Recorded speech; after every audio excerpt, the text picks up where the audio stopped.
Hello दोस्तों, आप सभी का स्वागत है हमारे चैनल शाश्वत सीजीपीएससी सीजीएफ में। देखिएगा, आज हम लोग करने वाले हैं आपके सीजीपीएससी का क्लास नंबर है ना, सीजीपीएससी प्री का क्लास नंबर 6। ठीक है। इसके पहले हम लोग 5 क्लास कंप्लीट कर चुके हैं। तो अगर आप है ना डायरेक्ट 6 वाले क्लास को देखेंगे अभी, तो आप कोशिश करें कि पिछले जितने भी क्लास हुए हैं उन सबको भी आप है ना रीड करें, उसको कंटिन्यू करें। ठीक, चलिए क्वेश्चन की तरफ आगे बढ़ते हैं। देखिएगा, ये आपका पहला प्रश्न है और यहाँ आपसे पूछा गया है कि निम्नांकित में से कौन सी नदी घाटी है ना गोंडवाना योगिन कोयला के भंडार की दृष्टि से सर्वाधिक महत्वपूर्ण है, ये आपको बताने हैं। ए सोन नदी घाटी, बी महानदी नदी घाटी, सी दामोदर नदी घाटी, डी गोदावरी नदी घाटी और ई उपरोक्त में से कोई नहीं। तो देखिएगा, इस प्रश्न का जो सही उत्तर होगा वो आपका ऑप्शन सी दामोदर नदी घाटी सही उत्तर हो जाएगा, है ना। तो इस प्रश्न का सही उत्तर कौन सा होगा? ऑप्शन सी दामोदर नदी घाटी। अब दामोदर नदी घाटी के बारे में याद रखना है आपको कि ये भारत की बहुउद्देशीय है ना बहुउद्देशीय नदी घाटी का क्या है? परियोजना है। ठीक, भारत की बहुउद्देशीय नदी घाटी परियोजना है। कहने का मतलब क्या है? बहुउद्देशीय मतलब बहुत उद्देश्यों को, ठीक है ना, बहुत उद्देश्यों को पूर्ति करने वाली, या ऐसा कहें बहुत उद्देश्य के जो लक्ष्य है उसको, ठीक है, उस लक्ष्य पर कार्य करने के लिए इस घाटी परियोजना को लाया गया है। ठीक है, ये चीजें क्लियर हुई। अब याद रखिएगा, आपको डेट याद रखना है 7 जुलाई 1948 का। ठीक है, 7 जुलाई 1948 का आपको डेट याद रखना है। इस डेट को याद रखिएगा, ये जो दामोदर नदी घाटी है ये स्वतंत्र भारत का पहला नदी घाटी परियोजना ये बना। ठीक है, 7 जुलाई 1948 को दामोदर नदी घाटी जो है स्वतंत्र भारत का पहला बहु स्वतंत्र भारत का पहला है ना बहुउद्देशीय नदी घाटी परियोजना, इसको क्या किया गया? बनाया गया। ठीक है, और दामोदर नदी घाटी का विस्तार आप देखेंगे तो कहाँ देखने को मिलेगा आपको? झारखंड से लेकर वेस्ट बंगाल पश्चिम बंगाल तक, है ना। झारखंड से लेकर कहाँ तक? तो पश्चिम बंगाल तक। और झारखंड में कहाँ से? तो याद रखिएगा छोटा नागपुर के पठार से। आपको याद रखना है, झारखंड में छोटा नागपुर के पठार से लेकर इसका विस्तार आपको पश्चिम बंगाल में हुगली नदी तक देखने को मिलता है। कहाँ तक? तो हुगली नदी तक। ठीक है, कहाँ तक देखने को मिलता है? तो आपको याद रखना है हुगली नदी तक। ठीक है, इतनी चीजें क्लियर हुई। और इसमें देखिएगा, ये जनरली एक क्वेश्चन आपसे पूछा जाता है ना कि कौन से बहुउद्देशीय परियोजना या नदी घाटी परियोजना के तर्ज पर इस दामोदर नदी घाटी परियोजना को लाया गया है। तो इसका आंसर आपको याद रखना है यूएसए, जो अमेरिका के जो टेंसी घाटी परियोजना है। ठीक है, अमेरिका के जो टेंसी घाटी परियोजना है उसी के तर्ज पर जो है दामोदर नदी घाटी परियोजना को क्या किया गया था? तो लाया गया था। ठीक है, इतनी चीजें क्लियर हुई। और इसी में याद रखिएगा छोटा नागपुर के पहाड़ पठार से लेकर जो हुगली नदी तक के विस्तार हैं, इसी में आपको गोंडवाना, ठीक है, गोंडवाना यूगिन क्या है? कोयले के सर्वाधिक भंडार आपको देखने को मिलते हैं। ठीक है, साथ में हमारे भारत के सर्वाधिक भंडार भी कोयले का आपको इसी पेटी में देखने को मिलता है। ठीक है, इतनी चीजें क्लियर हुई। चलिए आगे बढ़ते हैं। देखिए, आपका अगला प्रश्न है, यहाँ आपसे पूछा गया है कि 1857 के पश्चात, है ना, 1857 का स्वतंत्रता संग्राम आप सभी को याद होगा, लेकिन 1857 के स्वतंत्रता संग्राम के पश्चात निम्नलिखित लोकप्रिय आंदोलन हुए, कुछ आंदोलन हुए जिसके बारे में पूछा गया है। ए संथाल विद्रोह, बी नील क्रांति, सी ढक्कन कृषकों के दंगे, और चार बिरसा मुंडा विद्रोह। तो आपको ऑप्शन के हिसाब से बताने हैं कि ए में दिया है एक दो तीन, तीनों सही होंगे। बी में दिया है दो तीन चार, ये तीनों सही होंगे। सी में दिया है एक दो चार, ये सही होगा। डी में दिया है एक तीन चार, ये सही होगा। या ई ये सभी एक दो तीन चार सभी सही होंगे। तो देखिएगा, इस प्रश्न का जो सही उत्तर होगा, है ना, ये होगा आपका ऑप्शन बी दो तीन चार। ठीक, चलिए देखते हैं। अब देखिएगा, ये जो नील क्रांति हुआ था ये कब हुआ था? तो 1859 को, याद रखना है आपको। ठीक है, नील आंदोलन या नील क्रांति कब हुआ था? तो 1859 को। उसी प्रकार ढक्कन कृषकों के दंगे ये कब हुए थे? तो याद रखिएगा 1875 को। कब हुआ था? तो 1875 को। उसी प्रकार ये जो है आपका बिरसा मुंडा विद्रोह, ये कब हुआ था? तो याद रखिएगा, बहुत है ना प्रसिद्ध विद्रोह है ये। ठीक, भगवान बिरसा मुंडा के नाम से इनको जाना जाता है। और ये हुआ था 1897 से ठीक 1887 से 90 में। ठीक है, 1887 से 90 में। कौन सा? तो बिरसा मुंडा विद्रोह। ठीक, अब यहाँ पे 1857 के पश्चात ये तीनों विद्रोह हुए। अब देखते हैं संथाल विद्रोह। संथाल विद्रोह हुआ था 1855-56 में। ठीक है, संथाल विद्रोह हुआ था 1855-56 में। इसीलिए आपका जो उत्तर आएगा 2, 3, 4 जो 1857 के बाद आया है। ठीक है, चलिए आगे बढ़ते हैं। देखिएगा, ये आपका अगला प्रश्न है। यहाँ आपसे पूछा गया कि वर्ष 1945 की जो प्रमुख घटनाएं हैं वो कौन कौन सी है, उसको क्रम से आपको बताने हैं, है ना। उसको प्रॉपर क्या, तो एक क्रम में आपको क्या करना है, बताना है। ए, वेवेल योजना। बी, शिमला सम्मेलन। सी, नौसेना विद्रोह। डी, आजाद हिंद फौज मुकदमा। आपका सही उत्तर होगा ए, 1, 2, 3। बी, 2, 3, 4। सी, 1, 2, 4। डी, 1, 3, 4 या ई, 1, 1, 2, 3, 4 सभी। तो चलिए देखते हैं। देखिएगा, जो वेवेल योजना है ना, ठीक है, ये कब आया? तो ये आया था 14 जुलाई 1945 को। आपको याद रखना है, ये जो वेवेल योजना है कब आया? तो 14 जुलाई 1945 को। शिमला सम्मेलन ये कब हुआ था? तो 25 जून। एक मिनट, है ना, ये वेवेल योजना ये 14 जून को आया था। ठीक, वेवेल योजना, एक मिनट, ठीक ठीक, उसको मैं ठीक करते हैं अभी। ठीक, एक मिनट। वेवेल योजना कब आया था? तो 14 जून 1945 को। शिमला सम्मेलन कब हुआ? तो 25 जून 1945 को। ठीक है, शिमला सम्मेलन कब हुआ? तो याद रखना है 25 जून 1945 को। उसी प्रकार आजाद हिंद फौज मुकदमा, ठीक है, उसी प्रकार आजाद हिंद फौज मुकदमा यह हुआ कब? नवंबर 1945 को। ठीक है, और नौसेना विद्रोह हुआ था आपका 18 फरवरी 1944 को, है ना। नौसेना विद्रोह आपका कब होता था? तो 18 फरवरी 1944 को। इस प्रकार जो आपका सही उत्तर होगा 1, 2 और 4, ऑप्शन सी आपका सही उत्तर हो जाएगा, है ना। इस प्रकार जो आपका सही उत्तर होगा ऑप्शन सी, 1, 2 और 4। ठीक है, चलिए आगे बढ़ते हैं। देखिए आपका अगला प्रश्न है। यहाँ हमें क्या करने हैं, दिए गए कथनों को पढ़ने हैं और कौन सा सही है या गलत है आप बताएंगे। मैं इसमें ऑप्शन नहीं रखा हूँ। ठीक है, ए, हरिसेन समुद्रगुप्त के दरबार का प्रसिद्ध कवि था। सही है या गलत आपको बताने हैं। उसने देवी चंद्र गुप्तम महाकाव्य की रचना की थी। सही या गलत आपको बताने हैं। वह प्रयाग प्रशस्ति का भी रचयिता था। ये भी आपको बताने हैं। तो देखिएगा, यहाँ पर हरिसेन, ठीक है, मैं कुछ चीजें डिटेल में आपको बताता हूँ, आप चीजों को समझते जाना। ठीक, हरिसेन जो है, इसके बारे में क्या याद रखना है? हरिसेन के बारे में, ये संस्कृत कवि थे। ठीक, किसके कवि थे? तो संस्कृत भाषा के कवि थे हरिसेन। हरिसेन जो है, क्या तो आपको याद रखना है, संस्कृत भाषा के कवि थे। ये चीज याद रखना है। और ये गुप्त सम्राट,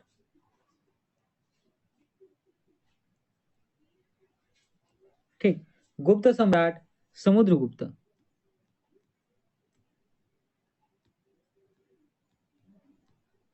ठीक, गुप्त सम्राट समुद्रगुप्त के क्या थे? तो मंत्री थे, और साथ ही क्या थे? संस्कृत के कवि थे।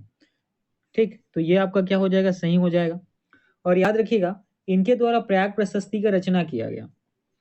ठीक है, हरिसेन के द्वारा ही क्या? तो प्रयाग प्रशस्ति का क्या तो रचना किया गया। तो ऑप्शन सी आप भी आपका सही हो जाएगा। ठीक है, 3 भी सही हो जाएगा। और प्रयाग प्रशस्ति किससे संबंधित है? याद रखिएगा, समुद्रगुप्त की वीर गाथा का वर्णन किया गया है इसमें। ठीक है, प्रयाग प्रशस्ति में समुद्रगुप्त की वीरता का वर्णन किया गया है। ठीक है, इस चीज को आपको याद रखना है। और किसमें प्रयाग प्रशस्ति? याद रखिएगा, संस्कृत भाषा में लिखा गया है। किसमें? तो संस्कृत भाषा में लिखा गया है। उसी प्रकार यहाँ पे देवी चंद्र गुप्तम दिया है, ये हरिशेन की रचना नहीं है ना। ये आपका क्या हो जाएगा? गलत हो जाएगा। देवी चंद्र गुप्तम हरिशेन की रचना नहीं है। जबकि किसकी रचना है? तो याद रखिएगा, विशाख दत्त की। किसकी रचना है? तो आपको याद रखना है, विशाख दत्त की, है ना। ठीक, तो देवी चंद्र गुप्तम किसकी रचना है? तो आपको नाम याद रखना है, विशाख दत्त जी की। ठीक है, और साथ ही विशाख दत्त की और रचना में आपको याद रखना है मुद्रा राक्षस। यहां से प्रश्न पूछा जाता है। ठीक है, विशाख दत्त जी की अन्य रचना में आपको क्या याद रखना है? मुद्रा राक्षस। यहाँ से प्रश्न आपसे पूछा जाता है। ठीक है, इतनी चीज क्लियर हुई। चलिए आगे बढ़ते हैं। देखिएगा ये आपका अगला प्रश्न है। यहाँ आपसे पूछा गया है कि समुद्रगुप्त के प्रयाग प्रशस्ति में कौशल के शासक का क्या नाम था, आपको बताने हैं। ए शिवगुप्त, बी सोमेश्वर देव, सी महेंद्र, डी महिपाल, ई इनमें से कोई नहीं। देखिए इस प्रश्न का सही उत्तर आपका ऑप्शन सी महेंद्र हो जाएगा। याद रखिएगा जब समुद्रगुप्त जो है ना, ये दक्षिण विजय अभियान में थे। ठीक, दक्षिण विजय अभियान में थे, तो इस दौरान ये जो है कौशल, ठीक है, इस दौरान ये कौशल जिसके तत्कालीन क्या कहा जाता था, दक्षिण कौशल, ये जब भाग कौन सा था तो याद रखिएगा उसमें ये मध्य प्रदेश के रायपुर, बिलासपुर और संबलपुर वाला हिस्सा था। ठीक है, तो ठीक, तो दक्षिण विजय अभियान के दौरान ये यहाँ से गुजरते हैं और यहाँ दक्षिण कौशल या कौशल के राजा जिनका नाम महेंद्र है, इनको क्या करते हैं, युद्ध में इनको हराते हैं और अपना, ठीक है, युद्ध में इनको हराकर अपना आधिपत्य स्वीकार कर, ठीक है, वो शासन करने के लिए इनको उस स्थान को देकर ये क्या होते हैं, आगे बढ़ जाते हैं। ठीक है, आगे निकल जाते हैं। तो समुद्रगुप्त के प्राग प्रशस्ति में कौशल के शासक का क्या नाम था, तो याद रखिएगा महेंद्र। ठीक है, चलिए आगे बढ़ते हैं। देखिएगा ये आपका अगला प्रश्न है। ठीक, महानदी के पौराणिक नाम नीलोत्पला बताया गया है, ये किसमें बताया गया है, ये आपको बताने हैं। ए मत्स्य पुराण में, बी मार्कंडे पुराण में, सी ब्रह्मा पुराण में, डी वायु पुराण में, ई उपयुक्त में से कोई नहीं। तो याद रखिएगा यहाँ पर आपको जो सही उत्तर होगा ऑप्शन डी वायु पुराण में। देखिएगा महानदी का जो पौराणिक नाम, ठीक है, नीलोत्पला, ये किसमें बताया गया है, तो याद रखिएगा वायु पुराण में, है ना, किसमें बताया गया है, तो वायु पुराण में। और साथ ही महानदी को आपको याद रखना है चित्रोत्पला गंगा के नाम से भी जाना जाता था। ठीक है, उस समय महानदी को आपको क्या याद रखना है, चित्रोत्पला। ठीक है, चित्रोत्पला गंगा नदी के नाम से भी जाना जाता था किसको, तो महानदी को। और महानदी का उद्गम कहाँ से होता है, तो इसका उद्गम आपको याद रखना है छत्तीसगढ़ के धमतरी जिले के, ठीक, हमारे छत्तीसगढ़ के धमतरी जिले के जो सिहावा पर्वत है ना, सिहावा पर्वत श्रेणी से, सिहावा पर्वत श्रेणी से महानदी का क्या होता है, तो उद्गम होता है। ठीक है, इतनी चीजें क्लियर हुई। चलिए आगे बढ़ते हैं। देखिए दोस्तों, है ना, आज से एकदम बहुत इंपॉर्टेंट न्यूज है और किसी न किसी पेपर में आपके आने वाले समय में पूछा जाएगा, या हो सकता है आपको सीजीपीएससी के प्री में, है ना, समसामयिकी घटना का क्रम में ये प्रश्न बिल्कुल देखने को मिले। याद रखिएगा एक कंट्री है ना, साउथ एशियन कंट्री, जिसका नाम क्या है, दक्षिण कोरिया। ठीक, तो दक्षिण कोरिया के राष्ट्रपति जिनका नाम क्या है, यू सुंग योल, है ना, दक्षिण कोरिया के राष्ट्रपति का नाम याद रखना इंपॉर्टेंट है, यू सुंग योल। इन्होंने अपने देश में क्या किया है, आपातकालीन मार्शल लॉ की घोषणा कर दी है। ठीक है, आपातकालीन मार्शल लॉ की इन्होंने क्या की है, तो घोषणा की है।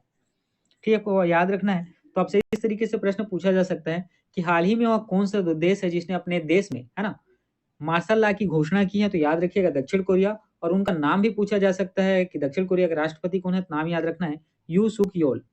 ठीक है, इतनी चीजें क्लियर हुई। चलिए आगे बढ़ते हैं। देखिएगा ये पीआईबी इंडिया का न्यूज है ना, ये जो है क्या है, तो पीआईबी इंडिया का न्यूज है। ठीक, देखिए रातापानी टाइगर रिजर्व, आपको याद रखना है रातापानी टाइगर रिजर्व, ये कहाँ है, तो याद रखिएगा मध्य प्रदेश में है। कहाँ है, तो मध्य प्रदेश में है। इसको जो है 97 नंबर का टाइगर रिजर्व हमारे भारत का क्या किया गया है, बनाया गया है। ठीक है, तो रातापानी टाइगर रिजर्व कहाँ है, तो याद रखिएगा मध्य प्रदेश में। और इसको जो है भारत सरकार द्वारा 97वां नंबर का टाइगर रिजर्व इसको घोषित किया गया है। ठीक है, देखिएगा इसका जो कोर एरिया है, खैर इस ये टोटल एरिया आपको याद रखना है 1271.4 स्क्वायर किलोमीटर, है ना, 1271.4 किलोमीटर स्क्वायर। ये आपके पेपर में क्या है, तो पूछा जा सकता है। ठीक है, तो रातापानी टाइगर रिजर्व कहाँ है, मध्य प्रदेश में है। कौन से नंबर का है, तो 97वें नंबर का है। कुल कितना क्षेत्रफल है इसका, तो याद रखिएगा 1271.4 किलोमीटर स्क्वायर। ठीक है, चलिए आगे बढ़ते हैं। देखिएगा ये आज का, ये जो है आपका आज का इम्पोर्टेंट है ना, जो एयर न्यूज है ना, उसके जो इम्पोर्टेंट न्यूज है मैं आपको बताता हूँ, है ना, जो आपके परीक्षा के लिए क्या है, इम्पोर्टेंट है। इसमें देखिएगा आपको सबसे पहले तो क्या याद रखना है कि भारतीय अंतरिक्ष अनुसंधान संगठन मतलब इसरो द्वारा, ठीक है, श्रीहरिकोटा से यूरोपीय अंतरिक्ष एजेंसी के, जिसका नाम क्या है, प्रोबा 3 उपग्रह का क्या तो प्रक्षेपण किया गया है ना। मतलब क्या समझिए क्या कि ये करेगा करके न्यूज आया है, तो आज के डेट में वो किया गया। ठीक है, तो किसके द्वारा, तो इसरो के द्वारा किया गया। कहाँ से किया गया, तो श्रीहरिकोटा से किया गया। कौन सी एजेंसी की थी, तो याद रखिएगा यूरोपीय अंतरिक्ष एजेंसी की। उस उपग्रह का नाम क्या था, तो याद रखिएगा प्रोबा 3, है ना। उपग्रह का नाम क्या था, तो प्रोबा 3। ठीक है, ये चीजें आपको याद रखनी है। दूसरा इंपॉर्टेंट न्यूज जो मैं आपको बताया था कि दक्षिण कोरिया के राष्ट्रपति ने, है ना, लागू करने कुछ देर ही बाद आपात मार्शल का हटाने की घोषणा की है। ठीक है, चलिए ये नया न्यूज है, उसके बाद आपको याद रखना है। ठीक है, देखिए, दक्षिण कोरिया के राष्ट्रपति ने लागू करने के कुछ देर बाद आपातकालीन मार्शल लॉ हटाने की घोषणा की है। ठीक, इसके बारे में कुछ और डिटेल में, है ना, कुछ नई चीजें इसमें होती है तो मैं आपको बताऊंगा। फिलहाल आपको याद रखना है, ठीक है, कि मार्शल लॉ कहाँ लागू किया है, तो दक्षिण कोरिया में उसके राष्ट्रपति के द्वारा। ठीक है, इससे भी कोई और अपडेट आता है तो मैं कल के, है ना, कल के वीडियो में उसको मैं इसमें शामिल करूंगा। ठीक, चलिए उसके बाद देखिएगा, जूनियर एशिया कप हॉकी में भारत ने मलेशिया को 3-1 से हराया। ठीक है, तो अभी क्या जूनियर एशिया हॉकी कप भी चल रहा है। ठीक, इसके बारे में हम लोग जैसे भी फाइनल मैच होगा भारत और पाकिस्तान का, तो उससे रिलेटेड मैं एक चीज आपको फिर बताऊंगा। ठीक है, चलिए आगे बढ़ते हैं। देखिएगा, ये आज का, है ना, ट्रेंडिंग, ट्विटर में बहुत ज्यादा ट्रेंडिंग में था। ये देखिए, ये जो शख्स है इनका नाम है विनोद कांबले। ठीक है, क्या नाम है इनका, नाम है विनोद कांबले। कांबली इसमें लिखा है, विनोद कांबले के नाम से हम लोग जानते हैं। ठीक है, और ये सचिन तेंदुलकर हैं। ठीक है, और याद रखिएगा, ये जो सचिन तेंदुलकर हैं और विनोद कांबले हैं, मेरे ख्याल से विनोद कांबले उनसे छोटे हैं, है ना, और सचिन तेंदुलकर उनसे बड़े हैं। लेकिन विनोद कांबले और दोनों जब, है ना, क्रिकेट के समय में क्या थे, अपने शोहरत के समय में, है ना, क्रिकेट इनका बहुत अच्छा चल रहा था, इनका दिन बहुत अच्छा था। तो उसके बाद ये क्या करते हैं, नशा पानी में उतर जाते हैं, जिसके कारण इनकी हालत जो है ऐसी हो जाती है। ठीक है, तो ऐसा ही कुछ आज हुआ है, जैसा कि पृथ्वी शॉ का यहाँ पे, है ना, ये भाई साहब ने पृथ्वी शॉ का एग्जांपल लिया है कि पृथ्वी शॉ भी बहुत अच्छे खिलाड़ी हैं, लेकिन वो, है ना, अपने जो नशे की आदत है उसके कारण टीम से भी बाहर चल रहे हैं।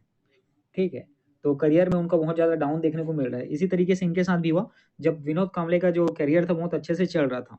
ठीक है, सचिन और विनोद कांबले दोनों साथ में ही थे। तो ठीक है, उसके बाद इनको क्या हुई, नशे की आदत हुई, और नशे की आदत में इनका पूरा करियर बर्बाद हो गया।